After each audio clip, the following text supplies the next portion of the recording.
Hello students, क्या हाल चाल है आप लोगों के। और उम्मीद कर रहा हूं कि आप एकदम बढ़िया होंगे और मजे कर रहे होंगे। तो 12th मैथमेटिक्स में आज हम लोग बुक 2 के मोस्ट इंपॉर्टेंट एमसीक्यूज और एजर्शन रीजन क्वेश्चन का सेशन करने जा रहे हैं। देखो, आपको तो पता ही है कि एमसीक्यू और assertion reason question directly NCERT में प्रेजेंट है नहीं, लेकिन बोर्ड्स में छक छक के पूछे जा रहे हैं, तो इसलिए प्रैक्टिस करना तो बनता है। ये सारे के सारे क्वेश्चंस आज के जो सेशन में हैं वो पीवाईक्यूज से लिए गए हैं, हाईली कंसेप्चुअल हैं और हाईली एक्सपेक्टेड हैं कि फिर से बोर्ड एग्जाम में पूछे जा सकते हैं स्टूडेंट्स। तो इस सेशन के बाद आपका ये जो एमसीक्यू और एजर्शन रीजन वाला जो प्रॉब्लम है ये काफ़ी हद तक सॉल्व हो जाएगा। ठीक है ना स्टूडेंट्स। तो आइए सेशन को without taking much time start कर रहे हैं भैया। बिफोर प्रोसीडिंग फर्दर एक छोटा सा सूचना आपको मैं बता दूं कि एक तो आरएमबीबी जो हमारा revision plus marks booster batch में 90 प्लस का बेस्ट शॉर्टकट हम लोग बहुत टाइम से कहते आ रहे हैं, और शॉर्टकट की कीमत अब समझ में आती है जब समय बहुत कम होता है। और ऐसे टाइम पे हमने प्राइस भी बच्चों के लिए बिल्कुल lowest of the lowest price पे हम लोग 499 पे हमने प्राइस ड्रॉप डाउन कर दिया है। आप आरएमबीबी ज्वाइन करते हैं, आरएमबीबी के अंदर आपको pre recorded high quality videos मिल जाएगी। अप्रोच सिंपल है इस बैच की, मिनिमम टाइम में मैक्सिमम बेनिफिट बच्चा कैसे उठा सके। Chapter wise most important NCERT questions, most important PYQs, most important MCQs, most important case study questions, और ऐसे हाईली एक्सपेक्टेड से बना हुआ फुल सिलेबस गेस्ट पेपर्स आपको मल्टीपल गेस्ट पेपर्स इस पर्टिकुलर आरएमबीबी बैच के अंदर मिल जाते हैं। तो लिंक आपको डिस्क्रिप्शन में मिल जाएगा। कोई प्रॉब्लम होगी तो आप इस नंबर पे हमसे बात करके अपनी क्वेरी रिजॉल्व कर सकते हैं। तो आइए स्टार्ट करते हैं बच्चों अपना एमसीक्यूज और एजर्शन रीजन का बुक 2 का session without taking much time. Okay, आइए जी फर्दर प्रोसीड कर रहे हैं। अब ये बहुत ही प्यारा सवाल है। It is also from the exemplar, it is also from the PYQ. It's a very very important question. Integration by parts का क्वेश्चन है, 2025 में पूछा गया है। कैसे करेंगे सर, जरा देखें क्या। अब उसने कहा कि ये इंटीग्रेशन का वैल्यू अल्फा है, हमें इस इंटीग्रेशन का वैल्यू चाहिए।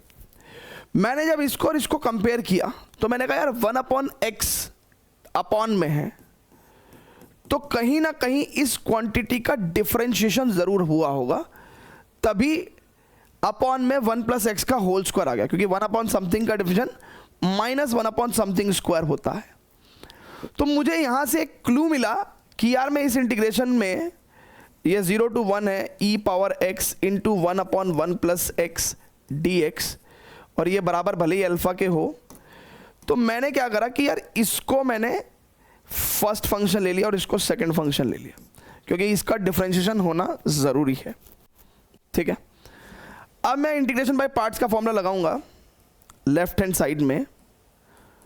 तो भैया देखो, first function as it is, integration of this second function minus integral differentiation of the first function. अब 1 समथिंग का डिवीजन कितना होगा बच्चों, इट इज -1 समथिंग स्क्वायर, और 1+x इंटू समथिंग का डिवीजन 1। फिर से देखेंगे, 1 समथिंग का differentiation -1 something square into 1+x का डिवीजन 1।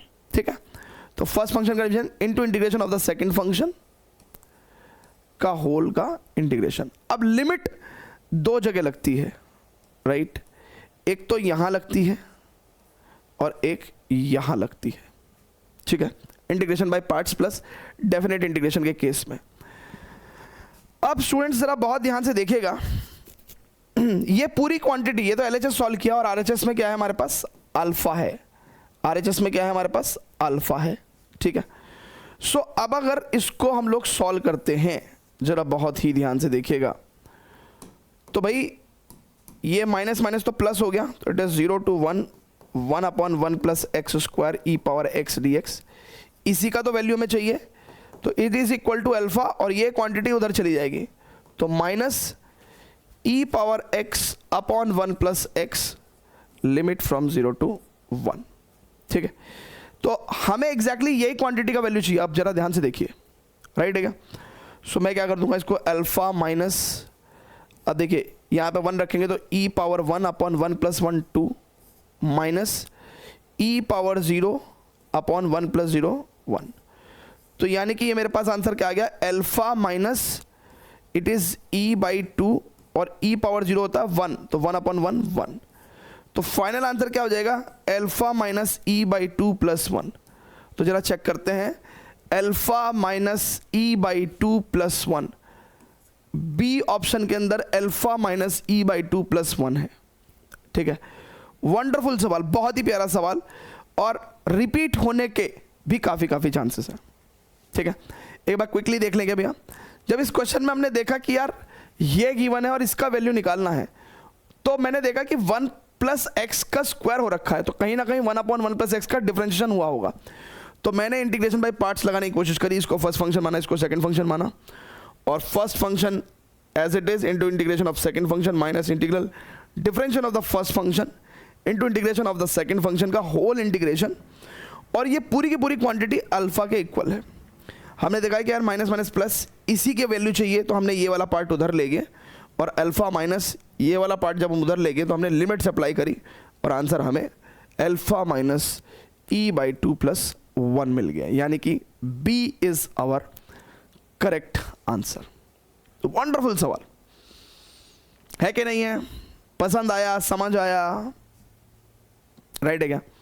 चलिए, डेफिनेट इंटीग्रेशन से फिर भी रिलेटिवली एमसीक्यूज ज्यादा पूछे गए हैं। आगे अब देखिए बहुत ध्यान से, अगेन 2025 में क्वेश्चन पूछा गया 0 to a x dx is less than और equal to a by 2 plus x, तो हमें a का रेंज बताना है। तो अब देखिए 0 to a x dx अगर less than equal to a by 2 plus 6 है, तो x dx का integration x square upon 2 and it is taken from 0 to a which is less than or equal to a by 2 plus 6. So अगर मैं 1/2 बाहर ले लूँ तो it will come out as upper limit a square minus 0 square, तो यानी कि a square by 2 ही हो जाएगी, लेस देन और equal to a by 2 plus 6। अब 2 से अगर हम चाहें तो मल्टीप्लाई भी कर सकते हैं, तो it will be coming out as a square less than equal to a plus 6 दूनी 12 है ना, 2 से हमने बोथ साइड मल्टीप्लाई कर दिया। तो अब मुझे ये क्वाड्रेटिक इनइक्वालिटी सॉल्व करनी पड़ेगी बच्चों। It is a square minus a minus 12 less than equal to 0। So इसको मैं a square minus 4a plus 3a minus 12 कर दूं क्या, यानी कि मेरे पास a माइनस 4 और a प्लस 3 करके ये सॉल्व हो जाएगा क्या? तो इस इनइक्वालिटी को हमने, इस तरह की इनइक्वालिटी को हमने सॉल्व करना सिखाया आपको। a की वैल्यू -3 मार्क कर लीजिए, a की वैल्यू +4 मार्क कर लीजिए, और देखिए किस इंटरवल में ये सेटिस्फाई कर रहा है। तो देखिए अगर मैं कोई नंबर 5 लूँगा तो 5 - 4 पॉजिटिव, 5 + 3 पॉजिटिव, लेकिन अपने को लेस देन इक्वल टू 0 वाला पोर्शन चाहिए, तो यानी कि ये तो सेटिस्फाई नहीं कर रहा है। फिर अगर मैं यहाँ का नंबर लेता हूँ -3 और 4 के बीच में, लेट से मैंने 0 लिया, तो a की वैल्यू है ना, ये a का वैल्यू ले रहा हूँ मैं, तो 0 लिया, तो 0 - 4 नेगेटिव, 0 + 3 पॉजिटिव, प्रोडक्ट नेगेटिव ही आएगी, यानी कि यही पोर्शन होगा। और -3 के लेफ्ट में अगर मैं -4 लेता हूँ तो -4 - 4 नेगेटिव, और -4 + 3 ये भी नेगेटिव, तो ओवरऑल प्रोडक्ट पॉजिटिव हो जाएगी, यानी कि इसको सेटिस्फाई नहीं करेगी। तो a का वैल्यू -3 से 4, और इवन -3 और 4 भी इंक्लूड कर देंगे हम लोग। क्यों? क्योंकि -3 लेने पे ये इक्वल टू 0 हो जाएगा, तो हमें इक्वल टू 0 भी कंसिडर करना है। तो हमारे पास आंसर आएगा सी ऑप्शन, राइट है क्या, -3 से 4। क्लियर है क्या बच्चों? जल्दी से बताएगा प्लीज, आ रही है बात समझ में? नेक्स्ट सवाल पे चला जाए। प्रीत की लत मोहे ऐसी लागी, हो गई मैं। चलिए तो नेक्स्ट सवाल पे चलते हैं गाइस। अभी सवाल है 2024 में पूछा गया है। वो कह रहे हैं कि सर k का वैल्यू बताइए, -2 to 3x² dx का इंटीग्रेशन अगर हम कर रहे हैं तो k times 0 to 2x² dx plus 2 to 3x² dx किस तरीके से इसको किया जाएगा। ठीक है, ओके। अब स्टूडेंट्स जरा बहुत ध्यान से देखिएगा क्या करा जाए, है ना। ओके, या तो मैं इसको पूरे को सॉल्व करके कंपेयर कर लूं, है ना। ठीक है, या फिर मैं ऐसा कर लूं कि इस इंटीग्रेशन को मैं -2 से 0 तक इंटीग्रेट करूं और 0 से 2 तक इंटीग्रेट करूं। ठीक है, और बहुत ध्यान से देखिएगा, +2 से 3 तक इंटीग्रेट करूं। मतलब देखो मैंने -2 से 3 तक इंटीग्रेट करना है, तो -2 से 0, 0 से 2 और 2 से 3 तक। और राइट साइड में क्या है, k 0 to 2 x square dx plus 2 to 3 x square dx। बल्कि इनफैक्ट मेरे को एक चीज अच्छी समझ में आई कि -2 to 3 है ना, तो मैं -2 से 2 तक एक बार इंटीग्रेट कर दूं।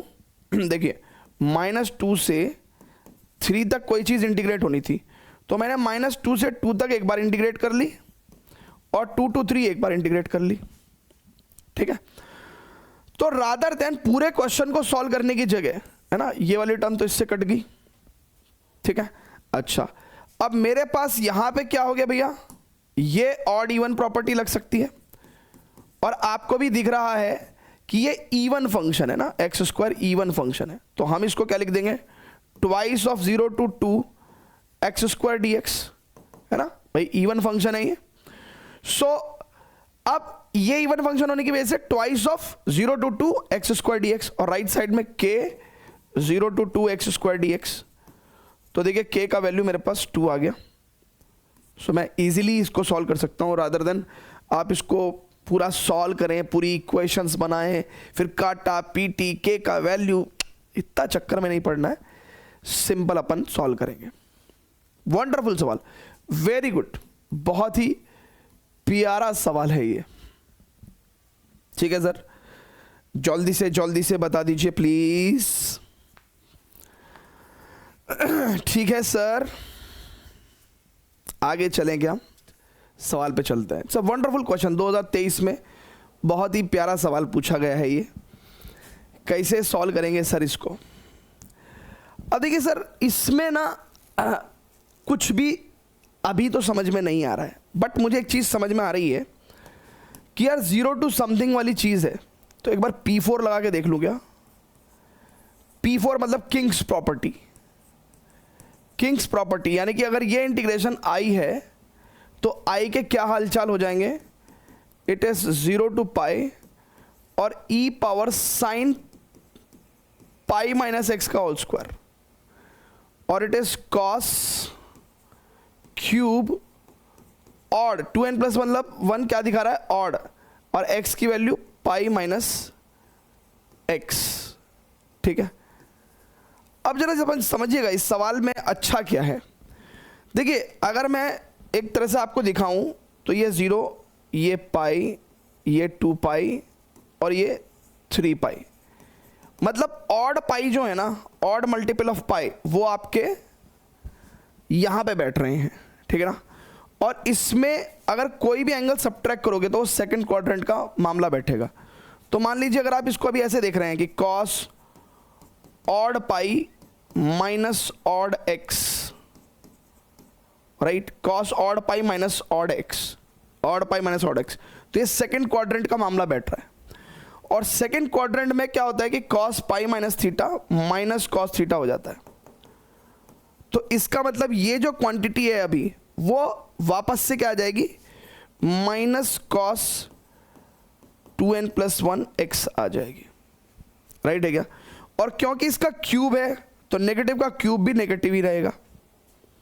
ठीक है ना भाई, cos pi minus theta minus cos theta होता है, तो ऑड पाई पे वो हमेशा थीटा सब्ट्रैक्ट करने पे सेकंड क्वाड्रेंट का एंगल ही देगा, और सेकंड क्वाड्रेंट में कॉस नेगेटिव होता है। सो ये क्वांटिटी हमने फर्दर सॉल्व करी। अच्छा, साइन पाई माइनस एक्स कितना होता है भैया, साइन पाई माइनस एक्स तो साइन एक्स ही होता है, राइट है, तो और उसका स्क्वायर है तो ये साइन स्क्वायर एक्स ही रहेगा। तो यानी कि यहाँ पे ये ई पावर साइन स्क्वायर एक्स ही रहेगा, ये ई पावर साइन स्क्वायर एक्स ही रहेगा, राइट है क्या, क्लियर है क्या। अब ये हमारा इंटीग्रेशन आई आ गया है ना, 0 to पाई। अगर ये लेट्स से हमारा इक्वेशन 1 है और ये हमारा इक्वेशन 2 है, तो जब मैं इन दोनों को ऐड करूंगा ना तो ये सेम ही क्वांटिटी है ये वाली, बस नेगेटिव का डिफरेंस है। तो ये और ये दोनों ऐड करके अगर मैं ऐड 1 और 2 करता हूं तो भाई साहब मेरे को 2i का value integration 0 to pi 0 dx आ जाएगा, यानी कि होल इंटीग्रेशन ही 0 आ जाएगा। सो वंडरफुल सवाल, बहुत ही प्यारा। B will be the correct answer. ठीक है, एक बार क्विकली एक्सप्लेन कर देता हूं। सिंपल हमने किंग्स प्रॉपर्टी लगाई। सो 0 टू समथिंग में हमने क्या करा भाई, x को पाई माइनस एक्स से सब्सटीट्यूट किया। साइन पाई माइनस एक्स तो साइन एक्स ही रहता है, तो उसका स्क्वायर भी बेसिकली साइन स्क्वायर एक्स ही आ जाएगा। ठीक है ना। अच्छा, अब जरा समझिएगा, x को जब हमने बेसिकली पाई माइनस एक्स किया तो ये odd pi minus odd x हो जाएगा। अच्छा, odd pi minus theta second quadrant का मामला है, यानी कि माइनस कॉस थीटा देगा। So odd pi minus theta basically minus cos theta दे रहा है, और क्यूब होने की वजह से माइनस कॉस क्यूब थीटा ही देगा। अब ये क्वांटिटी इसका नेगेटिव है, तो दोनों का ऐड करेंगे तो 0 आ जाएगा, तो इसलिए आई का वैल्यू 0 आ गया। बहुत ही प्यारा क्वेश्चन, मतलब बहुत ही बेहतरीन सवाल। B is the correct answer. ठीक है, राइट है क्या भैया? चलें आगे। चलिए, तो अब आगे फर्दर प्रोसीडा करेंगे। ठीक है, अब स्टूडेंट्स जरा बहुत ही ध्यान से देखिएगा। कह रहा था area of the region enclose between the y equal to x modulus x x axis x equal to -2 and x equal to 2 CBSE 2025 में। ये एक्चुअली में मिसलेनियस का क्वेश्चन भी है चैप्टर नंबर 8 का। तो x मॉड्यूलस x बेसिकली कैसे define होगा, है ना, पहले हम उसकी बात करते हैं ना। तो कह रहा था area of the region enclose between the curve y equal to x modulus x। तो x मॉड्यूलस x कैसा होगा? देखिए, जब x की वैल्यू ग्रेटर देन और इक्वल टू 0 है तो ये x एज इट इज रहेगा, यानी कि अपने को एक्स स्क्वायर मिल जाएगा।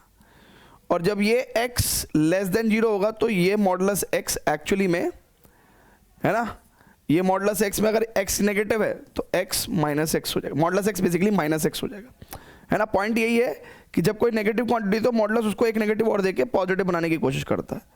सो it will come out as minus x square. तो इसका ग्राफ आप समझिए कैसा बनेगा। ग्राफ कुछ ऐसा बनने वाला है, x greater than equal to 0 के लिए y equal to x square, और x लेस देन 0 के लिए y equal to minus x square. ठीक है, y equal to minus x square. ठीक है, ये ग्राफ बनेगा।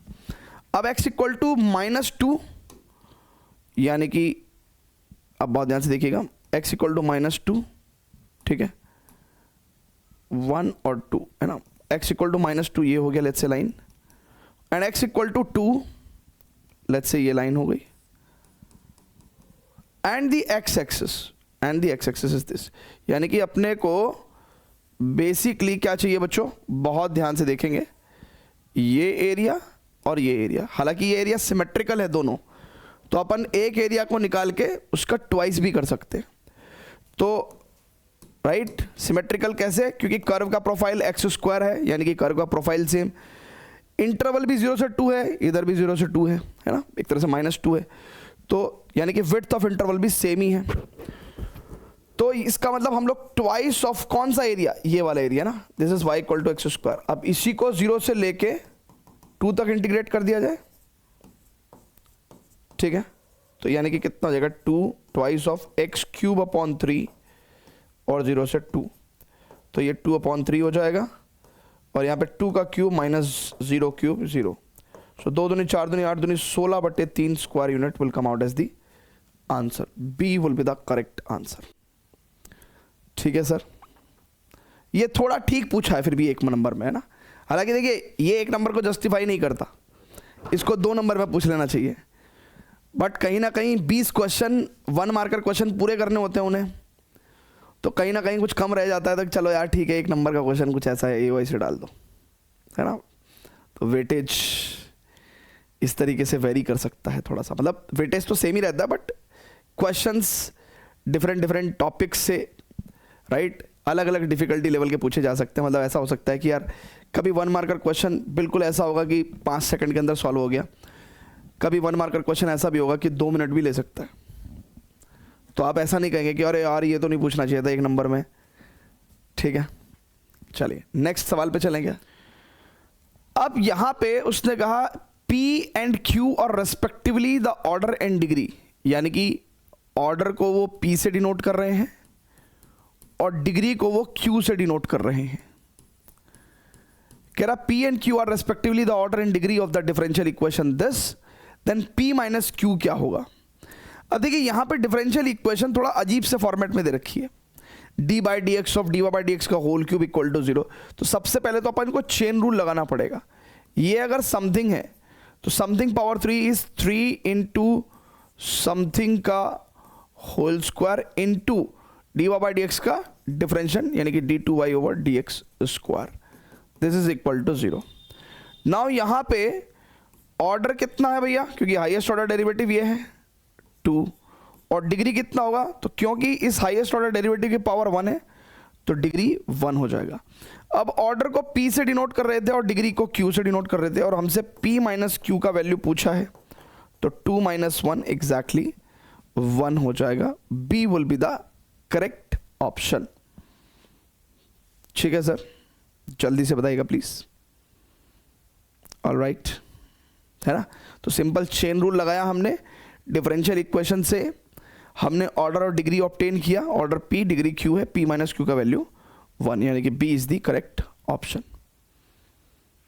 ठीक है सर, जल्दी से बताइएगा प्लीज। नेक्स्ट क्वेश्चन पे मूव करें क्या। चलिए, अब ये सवाल है, वो कह रहा है कि the integrating factor of this differential equation, integrating factor बताना है भैया। पहले तो integrating factor linear differential equation में मिलता है, और लीनियर डिफरेंशियल इक्वेशन के लिए हमें ये पता करना पड़ेगा कि भाई ये एग्जैक्टली कौन से टाइप की लीनियर डिफरेंशियल इक्वेशन है। सो अभी तो हमें कुछ समझ में नहीं आ रहा, लेकिन अगर हम इसे रेसिप्रोकेट कर दें, मतलब d y by d x is equal to x plus y cos x और upon minus 1 plus sine x, तो जरा बहुत ध्यान से देखेंगे ना बच्चों, तो this upon this, so d y by d x is equal to minus x upon 1 plus sine x, और दिस अपॉन दिस कितना हो जाएगा, it is minus y cos x upon 1 plus sine x, right है क्या। और ये जो term है हमारी, ये जो y वाली टर्म है, इसको अगर हम इधर लेके आएंगे तो ये पॉजिटिव टर्म हो जाएगी ना भाई, माइनस की थी तो प्लस की हो जाएगी। ठीक है, अब बहुत ध्यान से देखिएगा, हमें ये हमारा P है और यही हमारा Q है। अब हमें इसको सॉल्व नहीं करना है, हमें तो बेसिकली क्या करना है, integrating factor. So integrating factor कैसे निकालते हैं हम लोग, e पावर p dx, मतलब e पावर p कितना है, cos x upon 1 plus sine x, right, dx। अब आप समझदार हैं तो आपको दिख रहा होगा कि 1 प्लस साइन एक्स का डिफरेंशियल ऊपर मौजूद है, यानी कि अगर मैं इसको t ले लूं तो इसका डेरिवेटिव ऊपर मौजूद है, यानी कि 1 प्लस साइन एक्स का डिफरेंशियल cos x dx यानी कि dt आ जाएगा। तो यानी कि ये हो जाएगा e पावर लॉग मॉडुलस, एक बार को हम लोग रिमूव कर देते हैं डिफरेंशियल इक्वेशंस के केस में, तो log मॉडुलस t यानी कि log 1 प्लस साइन एक्स। अब मैंने आपको एक चीज सिखा रखी है कि e power log base e something, क्या सिखा रखा मैंने आपको, e power log base e something it is always equal to something, तो 1 प्लस साइन एक्स हमारा आंसर आ जाएगा। So 1 plus sine x right है, ये B will be the correct option. ठीक है, राइट है क्या भैया, जल्दी से बताइएगा प्लीज। Awesome question. तो इसी तरह के प्लस माइनस करके थोड़ा बहुत क्वांटिटीज चेंज करके आपसे देखिए, किसी भी क्वेश्चन को आप एज अ क्वेश्चन रटिए नहीं, उसको एज अ कॉन्सेप्ट देखिए, तो आपको उस तरह की चीजें अगर थोड़ा सा बदल के भी दे दी तो आपसे हो जाएगा, राइट है क्या। और बोर्ड्स वाले बहुत ज़्यादा नहीं बदलते हैं ना, राइट, प्लस माइनस का गेम खेलेंगे, एक्स वाई का गेम खेलेंगे, है ना, इतना ही, राइट है, थोड़ा बहुत इजी फंक्शन चेंज कर देंगे। ठीक है सर, मान लो जैसे यहाँ पे 1 प्लस साइन एक्स का डेरिवेटिव x है, तो नीचे 10x ऊपर सेक स्क्वायर एक्स भी दे सकते हैं, तो 10x का डेरिवेटिव सेक स्क्वायर एक्स मिल जाएगा। सो ऐसा गेम, ठीक है। So B is the correct option. आ रही बात आपको समझ में भैया, जल्दी से बताइएगा प्लीज। यो चलेगा, नेक्स्ट क्वेश्चन पे चलेगा। चलिए, उसने कहा मॉड ए बराबर 5 है, ठीक है, ये इंफॉर्मेशन दी है, कह रहा लैम्डा ए वेक्टर की रेंज बताइए। अच्छा, हमने आपको एक प्रॉपर्टी बताई थी कि लैम्डा इंटू ए वेक्टर का अगर मॉड चाहिए तो लैम्डा बाहर आएगा, तो मॉड लैम्डा बाहर आएगा, ठीक है, इंटू मॉड ए वेक्टर, ठीक है सर। अब जो मॉड ए वेक्टर है वो तो कांस्टेंट है, वो तो 5 है, यानी कि it is mod lambda into 5।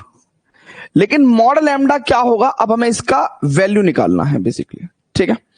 So basically हमें इसका रेंज निकालना था ना, हमें इसका रेंज निकालना था ना, तो अब हम लोग मॉड लैम्डा की बात करेंगे। तो देखो, अगर लैम्डा आपका -2 से 1 तक है, ठीक है, तो मॉड लैम्डा कितना होगा भैया?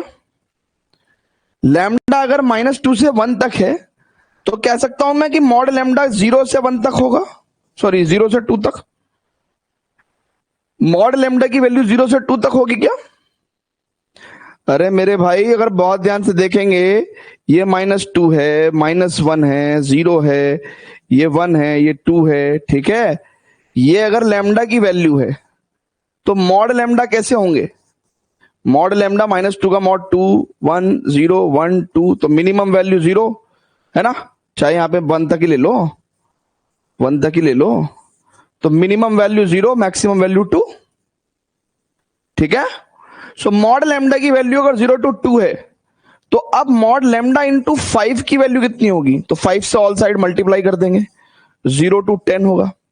तो मेरे भाई ए इज द करेक्ट आंसर, ठीक है, ए इज द करेक्ट आंसर। बढ़िया क्वेश्चन था कि नहीं था, ये बताते चलना, गुड और बैड बताते चलना कि हाँ ये अच्छा क्वेश्चन पूछा सीबीएसई ने। हालांकि ये क्वेश्चन में बच्चे अक्सर करके गलती कर देते हैं, ठीक है, अक्सर करके, ठीक है। बहुत सारे 90% बच्चे इसको डी ऑप्शन को टिक मार के आ जाते हैं, जबकि वो एक गलत ऑप्शन है, ठीक है। 90% बच्चे डी ऑप्शन मार्क कर देते हैं, जो कि एक गलत ऑप्शन है, ठीक है। नेक्स्ट क्वेश्चन पे चलेगा गाइस।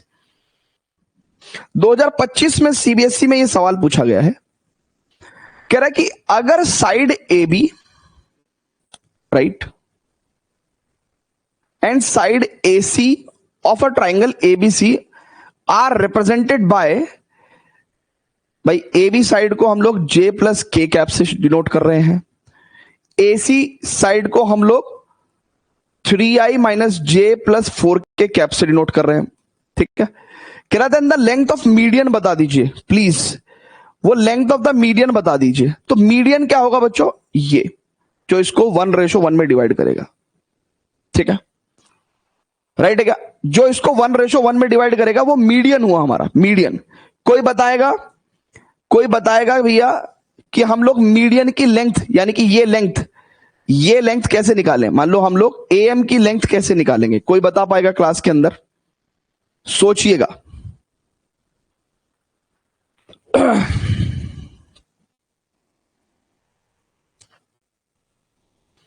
एम की लेंथ कैसे बताएगा?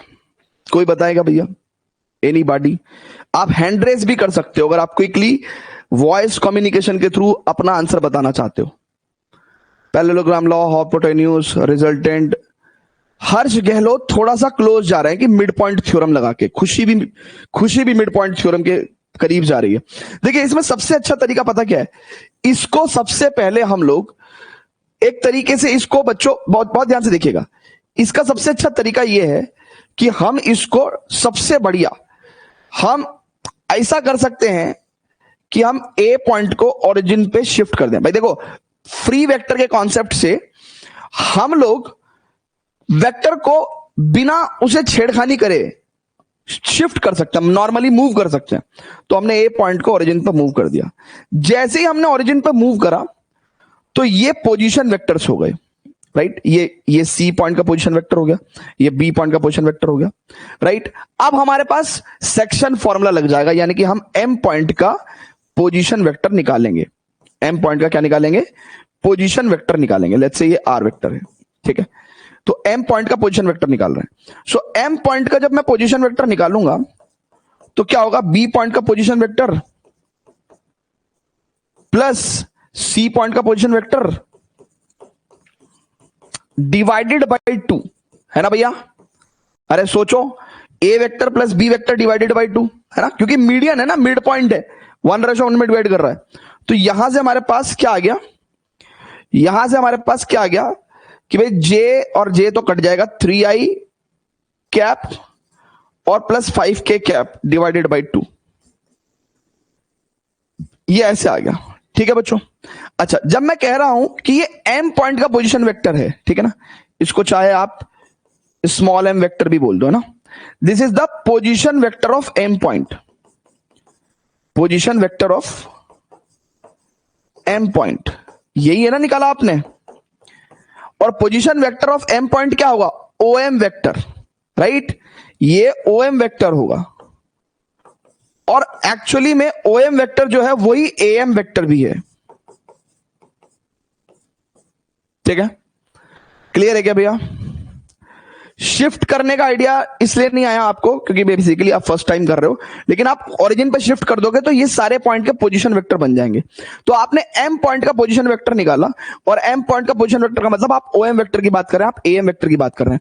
अल्टीमेटली आपको AM वेक्टर की लेंथ ही तो चाहिए थी भैया, आपको जो लेंथ ऑफ मीडियन चाहिए है, लेंथ ऑफ मीडियन आपको चाहिए जो है, उसमें आप बेसिकली क्या करोगे, AM वेक्टर का मैग्नीट्यूड ही तो निकालोगे, यानी कि √3/2 का स्क्वायर 9/4 और 5/2 का स्क्वायर 25/4, यानी कि 9 5 14 34/4, यानी कि √17 बाई 2 है ना, √17/2 स्क्वायर यूनिट्स, या फिर आप एज इट इज लिख दो ना, जैसा आंसर दे रखा है √34/2 स्क्वायर यूनिट्स, है ना, √34/2 यूनिट्स।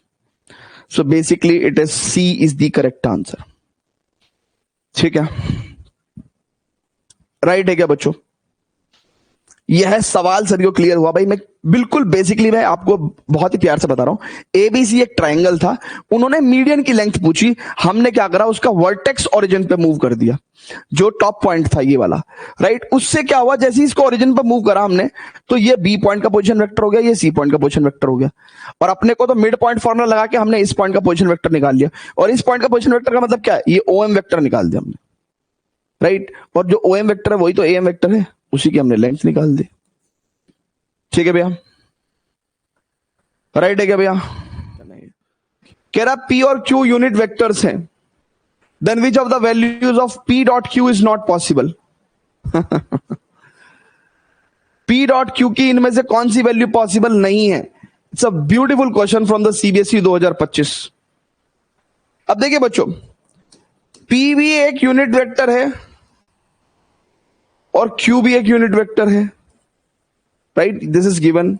अच्छा, अब वो कह रहा है कि विच of the following values of P dot Q is not possible. तो देखो P डॉट Q जब आप करोगे तो इसमें mod P mod Q cos theta आएगा। अच्छा, सो मॉड P का वैल्यू 1, cos मॉड Q का वैल्यू 1, देन cos थीटा। अच्छा, cos थीटा का वैल्यू आ गया, यानी कि P dot Q is equal to cos theta. अब जो cos थीटा है उसकी वैल्यू जिंदगी में भी -1 से 1 के बीच में रहती है, तो कोई भी वैल्यू जो -1 से 1 के बाहर है वो वाली वैल्यू पॉसिबल नहीं होगी।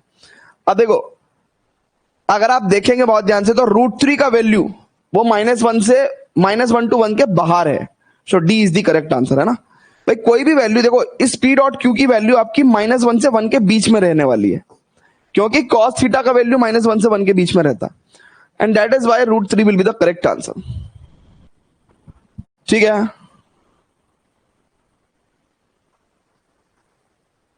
नहीं, अब देखिए, it's a very beautiful question, 2025 में पूछा गया भैया। कह रहे A, B और C का जोड़ जो है वो 0 वेक्टर है, मॉड A √37, मॉड B 3 और mod C 30, then angle between B and C कितना होगा, angle between B and C कितना होगा। अब देखो बच्चों, एक बात सुनो, सबसे पहले उसने हमसे कहा कि angle between B and C कैसे होगा।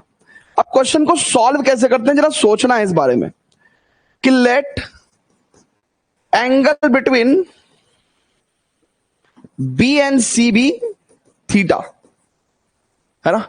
अच्छा, B और C के बीच में अगर एंगल थीटा है, तो B और C के बीच में एंगल थीटा बेसिकली हमें पता कैसे चलेगा, कि कहीं ना कहीं से हमें B dot C upon mod B mod C पता चल जाए। यही हमारी साइकोलॉजी है, ऐसे ही सोचते हैं हम लोग। सो मॉड B और मॉड C का वैल्यू तो मेरे पास है, मैं ये B डॉट C कहां से लाऊंगा, ये B डॉट C। मैंने दिमाग लगाया कि यार B डॉट C कैसे आएगा, तो उसके लिए मैंने दिमाग लगाया क्या, कि यार a plus b plus c vector जो है ना गिवन है हमें कि a vector plus B vector plus c vector का जो जोड़ है वो 0 वेक्टर है। अगर मैं b प्लस सी वेक्टर को माइनस का a वेक्टर कर दूं तो इसका अगर मैं दोनों तरफ होल स्क्वायर कर लूंगा, है ना, तो अच्छा होल स्क्वायर का मतलब हम डॉट प्रोडक्ट ही कर रहे हैं, ठीक है ना। बेसिकली हम लोग क्या कर रहे हैं, फिर हम लोग डॉट प्रोडक्ट ही कर रहे हैं। होल स्क्वायर का मतलब हम लोग डॉट प्रोडक्ट कर रहे हैं, ठीक है सर, ऐसे हम लोग डॉट प्रोडक्ट ही कर रहे हैं। अब देखिएगा अब क्या होगा, b plus C dot B plus C हो जाएगा mod B square plus mod C square plus twice of B dot C बराबर it is mod A square, right. तो मॉड बी कितना है, 3 3 का स्क्वायर 9, मॉड सी कितना है, 4 4 का square 16, twice of mod b into mod c, right. या तो आप यहां से सिंपल बी डॉट सी निकाल लो, या फिर आप mod b into mod c into cos theta लिख दो इसको। और ये मॉड ए कितना है, रूट 37 का स्क्वायर 37। तो अब जरा बहुत ध्यान से देखिएगा बच्चों, it is twice of mod b का वैल्यू 3 और मॉड सी का वैल्यू 4 कॉस थीटा बराबर 37 माइनस 25। तो कॉस थीटा का वैल्यू हो जाएगा भैया, इट इज 12/4 या 12 दूनी 24 यानी कि हाफ, ठीक है। सो थीटा का वैल्यू कितना हो जाएगा, कॉस कहां हाफ होता है, 60 डिग्री पे हाफ होता है। तो π/3 will be the correct answer, right है क्या। अभी आपको लगेगा कि सर एक नंबर में ऐसा बड़ा क्वेश्चन पूछ रहे हैं क्या, ये बड़ा क्वेश्चन नहीं है, ये छोटा ही क्वेश्चन है गाइस, राइट है क्या, ये छोटा ही क्वेश्चन है ना। ये तो सिर्फ मैंने आपको लॉजिक पार्ट बताया ना, दिस इज तो लॉजिक पार्ट ओनली, ठीक है। सॉल्यूशन तो एक्चुअली यहां से शुरू हुआ है and that is the very simple calculation. देखिए कुछ बच्चे ऐसे हो सकते हैं जिनको ये पीवाईक्यू समझ में नहीं आ रहे हों, उसका सिंपल सा कारण यह है कि आपने एनसीईआरटी लेवल पे ना तो वेक्टर को पढ़ा है ना ही 3D को पढ़ा है। ये एक्चुअली में वेक्टर और 3D 2 चैप्टर आपको आने चाहिए, तब जाके आप पीवाईक्यूज अटेम्प्ट कर पाओगे, ठीक है, राइट है क्या बच्चों। चलिए बहुत ही ध्यान से देखिएगा, 2024 में कंपार्टमेंट में ये क्वेश्चन आया। अच्छा मैं आपको एक बात बता दूं कि कंपार्टमेंट के अंदर अच्छे क्वेश्चंस होते हैं, तो कभी भी उसको बुरी नजर से ना देखें, अच्छी नजर से ही देख के सॉल्व करें, ठीक है भैया। कह रहा था vector equation of the line passing through the origin perpendicular to the line this and this is.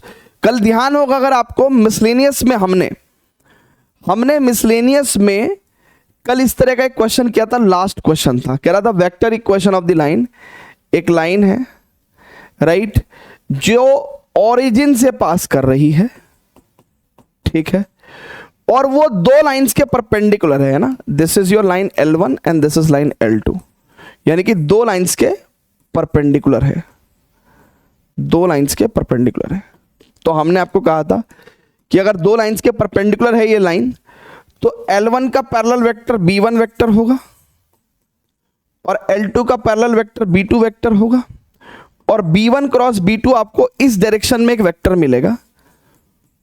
कहा था हमने कल मिसलेनियस का लास्ट क्वेश्चन जो हमने लिया था। अब टेक्निकली हम क्या कह सकते हैं कि ये B1 क्रॉस B2 एक्चुअली इस लाइन के पैरेलल वेक्टर हो जाएगा। तो हम लोग लाइन की वेक्टर इक्वेशन कैसे लिख सकते हैं, इस लाइन की वेक्टर इक्वेशन कैसे लिख सकते हैं, आर वेक्टर। अब देखिए यहां पे इसी पॉइंट से पास कर रही है लाइन, तो यही आपका ए वेक्टर होगा, ठीक है, जो कि आपका एक तरह से 0i cap plus 0j cap plus 0k cap होगा, right, plus lambda times parallel vector will be B1 cross B2, right, B1 cross B2, ठीक है। अच्छा B1 क्रॉस B2 आप कैसे लेके आओगे सर, भाई अगर आप यहां पे देखेंगे तो i j k B1 vector के स्केलर कंपोनेंट्स होंगे 1 0 0 और B2 वेक्टर के स्केलर कंपोनेंट्स होंगे 0 0 1। तो इट इज i कैप, है ना, फर्स्ट रो के लॉन्ग एक्सपेंड करेंगे तो plus minus plus i cap it's 0 minus 0 minus j cap it's 1 minus 0 and plus k cap it's 0 minus 0। तो यानी कि it is simply coming out as minus का j cap. तो यानी कि भैया हम लोग क्या कह सकते हैं, r vector is equal to plus lambda times minus j cap, ठीक है। तो एक तरह से r vector is equal to minus lambda times j cap. अब लैम्डा प्लस हो या माइनस हो, अगेन एक नॉन कांस्टेंट है, तो हम लोग ये वाला आंसर पिक कर सकते हैं, B answer will be the correct answer, ठीक है भैया। Is it clear to everyone बच्चों? ये आपको चीजें समझ में आ रही हैं क्या? मैं अगेन एंड अगेन आपसे एक ही बात कह रहा हूँगा कि भाई साहब, मैं आपसे एक बात कहना चाह रहा हूं आपसे, राइट है क्या? इस क्वेश्चन को हम लोग थोड़ा शॉर्टकट से भी कर सकते हैं। शॉर्टकट से कैसे कर सकते हैं जरा मैं आपको बताता हूं। आपको साफ साफ पता चल गया था, आपको साफ साफ इतना लंबा ना करके आपको साफ साफ पता चल गया था कि B1 वेक्टर एक्चुअली एक आई कैप है, 1 आई कैप 0 जे कैप 0 के कैप, और B2 वेक्टर एक एक्चुअली में के कैप है। तो B1 क्रॉस B2 एक्चुअली में I क्रॉस K होगा।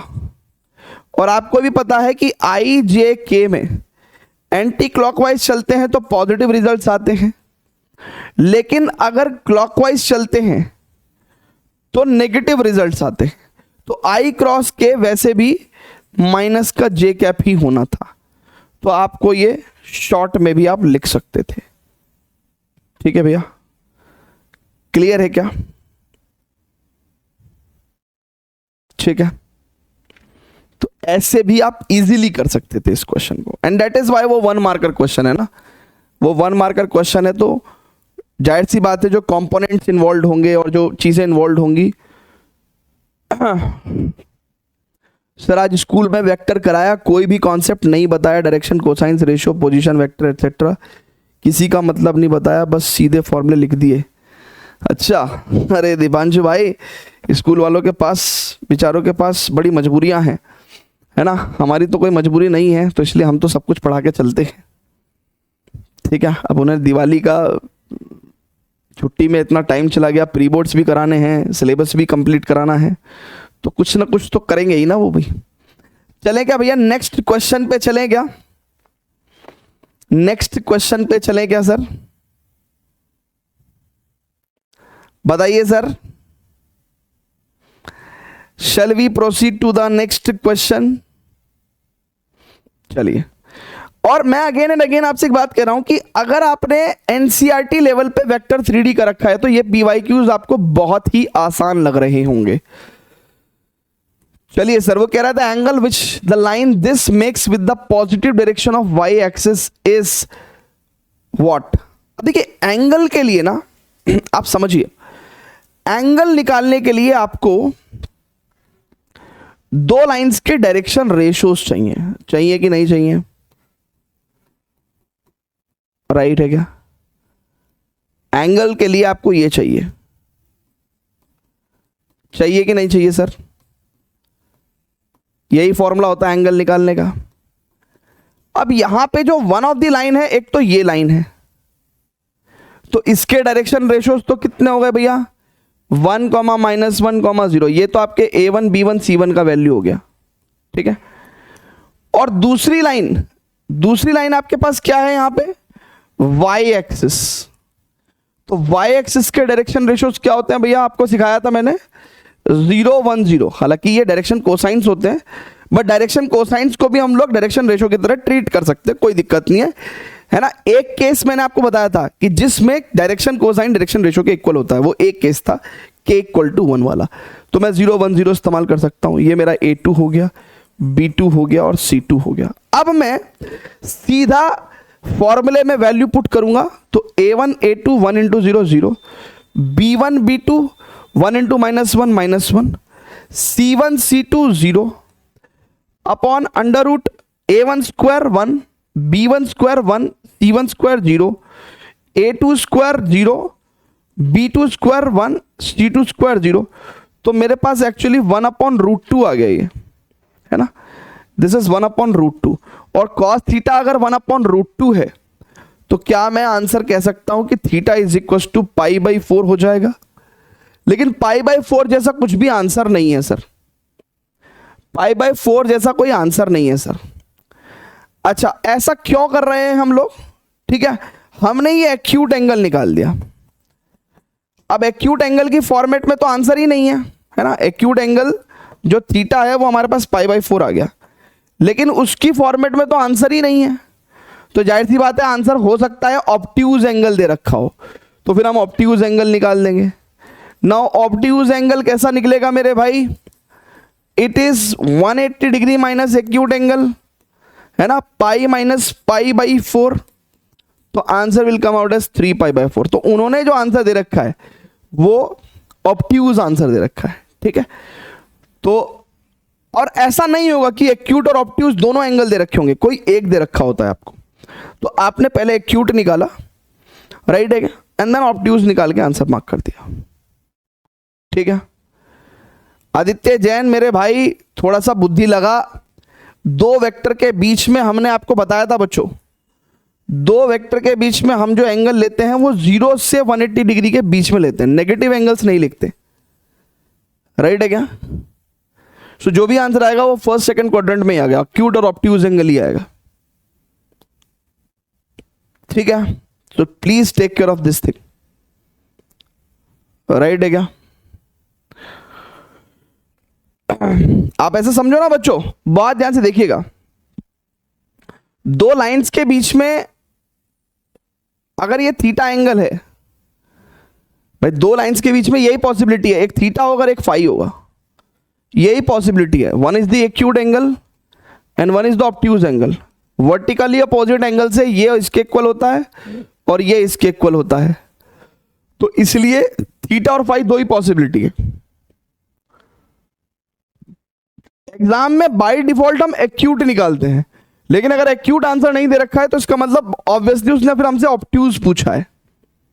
अगर एक्यूट एंगल क्वेश्चन के ऑप्शन में नहीं है तो फिर तो ऑब्ट्यूज ही आंसर निकालना पड़ेगा ना, ठीक है भैया? क्लियर है क्या मेरे भाई? ठीक है, चलिए अगला प्रश्न 2025 में पूछा गया है। आप जरा मुझे इसे पढ़ के इसका सवाल का सवाब बताइए। जवाल का सवाब बताइए। Correct. Factory produces two products X and Y. The profit earned by selling X and Y is represented by the objective function this, wherein X, Y are the number of units of X and Y respectively. Which of the following statement is correct? The objective function maximizes the difference of profit earned from the product X and Y. The objective function measures the total production of products X and Y. The objective function maximizes the combined profit earned from selling X and Y. The objective function ensures the company produces more of product X than product Y. एक 10वीं class का बच्चा भी इसका answer दे देगा।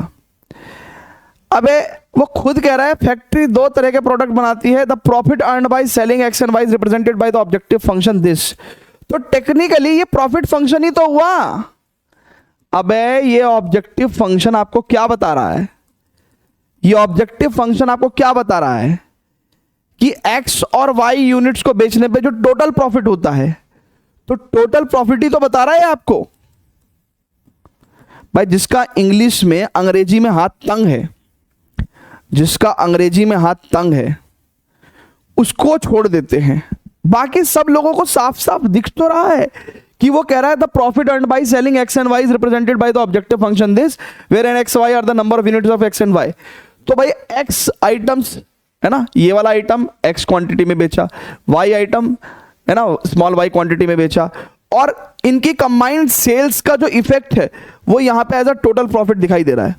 तो z equal to 5x plus 7y। अब इस एलपीपी में हमें क्या करना होगा, है ना? इस एलपीपी में डेफिनेटली जब ये प्रॉफिट है तो दुनिया में कौन ऐसा आदमी है जो अपना प्रॉफिट को मिनिमाइज करना चाहेगा? भाई टोटल प्रॉफिट को मैक्सिमाइज करना चाहता है। तो ये एलपीपी किसके अराउंड होगी? Obviously the objective function maximises the combined profit earned from selling x and y. यही बेसिकली उद्देश्य भी है। इजी है। अब ये इसका आंसर ना बच्चों तरीके में तो देखें, आप 10 सेकंड में आंसर दे सकते थे, 10 सेकंड भी नहीं बोलूंगा, आप इसका आंसर 5 सेकंड में दे सकते थे। कैसे? हमने आपको सिखाया है कि यार away from the origin greater than type inequality use होती है। इन सभी में अगर आप देखो तो देखो यहां पे ग्रेटर देन और लेस देन का मिक्सचर है, ये ऑप्शन नहीं होगा। ये लेस देन का और लेस देन का मिक्सचर है, ये नहीं होगा। ये ग्रेटर देन का मिक्सचर है, तो यही होगा आंसर। ये ग्रेटर देन का है, यही आंसर होगा। तो अब हमारे पास सी और डी दो पॉसिबल आंसर्स हैं। सी और डी दो पॉसिबल आंसर्स हैं, लेकिन यहां पे चौथा आंसर इसलिए नहीं होगा क्योंकि यहां पे उन्होंने कहा एक्स नेगेटिव होगा, जबकि एक्स और वाई तो हम हमेशा पॉजिटिव रखते हैं, तो इसलिए सी इज द करेक्ट आंसर हो जाएगा। ठीक है, क्लियर है क्या? है ना, क्लियर है क्या? सो बेसिकली गुड क्वेश्चन इसलिए है क्योंकि हमने इसको एकदम ऐसे देख लिया कि यार ग्रेटर देन टाइप इनइक्वलिटी होंगी, क्योंकि अवे फ्रॉम द ओरिजिन है ना, अवे फ्रॉम द ओरिजिन। ठीक है, सो डी ऑप्शन में एक्स नेगेटिव हो रहा था। चलिए, कह रहा है कि a box has 4 green 8 blue and 3 red pens. अच्छा, a student picks up a pen at random, check its color and replaces it in the box. He repeats this process 3 times. The probability that at least one pen picked was red is. Good question.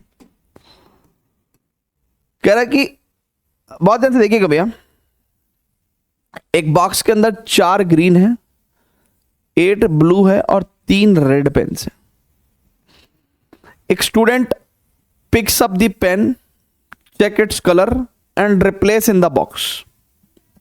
ठीक है, and repeat this process 3 times. ये काम वो 3 बार repeat करता है। ठीक है, 3 बार repeat करता है। तो बेसिकली हर बार डालता है, फिर निकालता है, फिर डालता है, फिर निकालता है। ठीक है, ओके। अब देखिए, ये भी रेड है ना, कह रहा कि भैया the probability that at least one pen picked was red.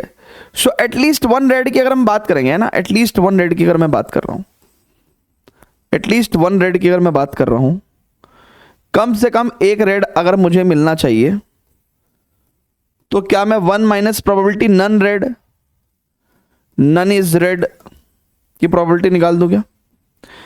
अब गाइस जरा बहुत ही ध्यान से देखिएगा, क्या कहना चाह रहा हूं मैं कि भाई वो कह रहा है कि कम से कम एक रेड आए, है ना। जब आप 3 बार इस काम को कर रहे हो तो कम से कम एक बार तो रेड आना चाहिए। तो हमने कहा भैया कम से कम एक रेड आने का मतलब 1 minus probability none of red, none is red. तो देखिए, अब कोई भी बॉल अगर आती है तो उसके रेड निकलने की प्रोबेबिलिटी कितनी होगी? मान लो कोई बॉल निकालते हैं हम लोग, तो उसके रेड निकलने की प्रोबेबिलिटी कितनी होगी? 3 फेवर में है और 8 3 11 4 15 टोटल, है ना, केसेस हो गए, यानी कि 1/5 हो गया। और नॉन रेड की प्रोबेबिलिटी कितनी होगी? नॉन रेड, तो अगर रेड की 1/5 है तो नॉन रेड की 1 माइनस 1/5 यानी कि 4/5 होगी। ठीक है, तो अगर आपको कह रहा है कि भाई प्रोबेबिलिटी नन इज रेड, तो यानी कि नो रेड, 3 बार निकाल रहे हैं ना, नो रेड। ठीक है, नो रेड। ठीक है, बेसिकली नो रेड। अब देखो ना, 3 बार बॉल निकाल रहे हैं, तो no red, no red, no red, no red, इस बात की प्रोबेबिलिटी निकालनी है आपको। तो यानी कि 1 minus probability no red, no red का मतलब 4/5 इंटू 4/5 इंटू 4/5, तो यानी कि 1 माइनस 4 चौक 16 चौका 64 बटे 125। तो 125 में से 64 गया और बटे 125 है ना, तो 60, ये कितना होगा? 5 में से 4 गया 1, 12 में से 6 गया 6, तो यानी कि 61/125 है ना। सो 61/125, सी इज द करेक्ट आंसर बच्चों ना, सी इज द करेक्ट आंसर।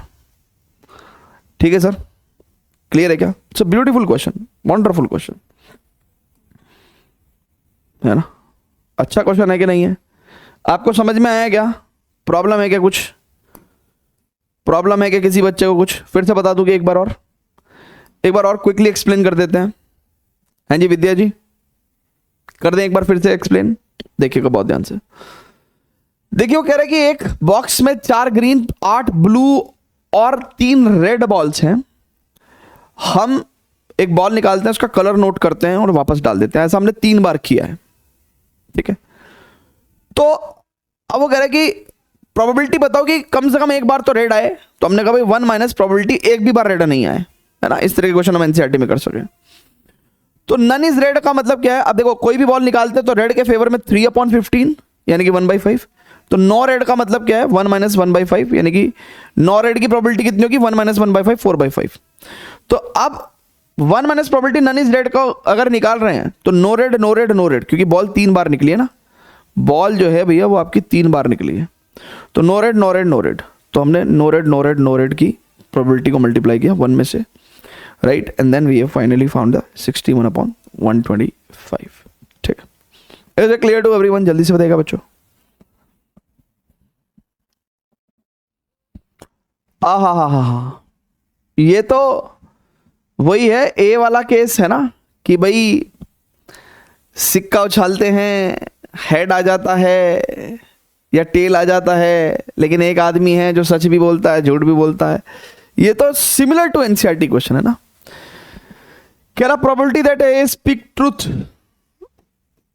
ए सच बोलने की प्रोबेबिलिटी कितनी है? 4/5, and that of B speaking truth is 3/4. The probability that they contradict each other in stating the same fact. किसी बात को बताने में वो एक दूसरे से सहमत ना हो, इस बात की क्या प्रोबेबिलिटी है? The probability that they contradict each other in stating the same fact. तो मान के चलो कोई फैक्ट है कि राखी सावंत ने शादी कर ली दीपक कलाल से। तो इस बात को सच माना जाए कि झूठ माना जाए, कुछ नहीं कह सकते। कह रही एनीवेज, इधर आते हैं तो कह रहा कि भाई probability that they contradict each other in stating the same fact. So basically अब मैं कह रहा हूं कि भाई कोई बात ए कह रहा है कि सच है लेकिन बी कह रहा है कि झूठ है, या ए कह रहा है कि झूठ है और बी कह रहा है सच है ना। ए कह रहा है कि झूठ है और बी कह रहा है सच है। यही पॉसिबिलिटीज है, यही पॉसिबिलिटीज है। अच्छा, ए के सच बोलने की प्रोबेबिलिटी 4/5, बी के झूठ बोलने की प्रोबेबिलिटी 1/4, या ए के झूठ बोलने की प्रोबेबिलिटी 1/5 और बी के सच बोलने की प्रोबेबिलिटी 3/4। सो इट इज 4/20 और 3/20, तो यानी कि 7/20 should be the correct answer. ठीक है, राइट है क्या? राइट है क्या भैया? ए के सच बोलने की प्रोबेबिलिटी 4/5, बी के सच बोलने की प्रोबेबिलिटी 3/4। तो इन दोनों के झूठ बोलने की प्रोबेबिलिटी भी ले लूं ना मैं, है ना। इन दोनों के झूठ बोलने की प्रोबेबिलिटी भी ले लूं ना मैं, है ना। ए टेलिंग लाई इज 1 माइनस 4/5 यानी कि 1/5, और be telling lie is 1 minus 3/4 यानी कि 1/4। ठीक है, ठीक है। सो हमने कहा भैया ए सच बोल रहा है तो बी झूठ बोल सकता है, और ए झूठ बोल सकता है तो बी सच बोल सकता है। ठीक है, सो द आंसर इज 7/20, है ना। सही है क्या? अरे भाई साहब, आपको बात समझ में आ रही है कि नहीं आ रही है? जल्दी से बता दो ना। आ रही है बात समझ में आपको? अच्छा, प्रोबेबिलिटी में चाहे 1 नंबर का क्वेश्चन हो और चाहे 3 नंबर का हो चाहे 5 नंबर का हो, एक्सप्लेनेशन बराबर है। एक्सप्लेनेशन तो पूरा ही करना पड़ रहा है। ठीक है, आगे चलें क्या?